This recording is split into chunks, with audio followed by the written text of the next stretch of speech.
पूर्वी भोजपुरी लोकगीत सुनाने जा रही हूँ। पसंद आए तो लाइक कीजिए, सब्सक्राइब कीजिए, शेयर कीजिए, कमेंट कीजिए, बेल आइकन दबाना मत भूलिए। पानी भर गई रामा पकवाई नरवा रे माई का गावा। पानी भर गई रामा पकवाई नरवा रे माई का गावा। अरे माई का गावा, अरे माई का गावा ले गया चोलिया चिलोरिया ओढ़नी।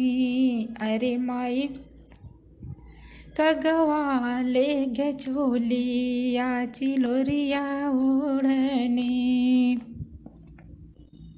बहुते जतन से रामा पालने हम जवनिया। अरे माई सजना,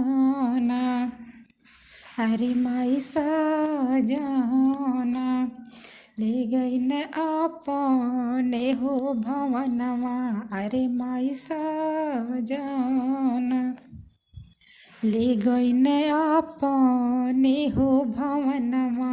अरे माई सजना फूल लोढ़े गई रामा ससुरु बगियावा। अरे माई फूल लोढ़े गई रामा ससुरु बगियावा। अरे माई का गावा, अरे माई का गावा, अरे माई का गावा ले गे झूमू का चिलोरिया नथुनी। अरे माई का गावा ले गे झूमू का चिलोरिया नथुनी। पानी भर गई रामा पकवा इनरवा। अरे माई का गावा, अरे माई का गावा ले गया चोलिया चिलोरिया ओढ़नी।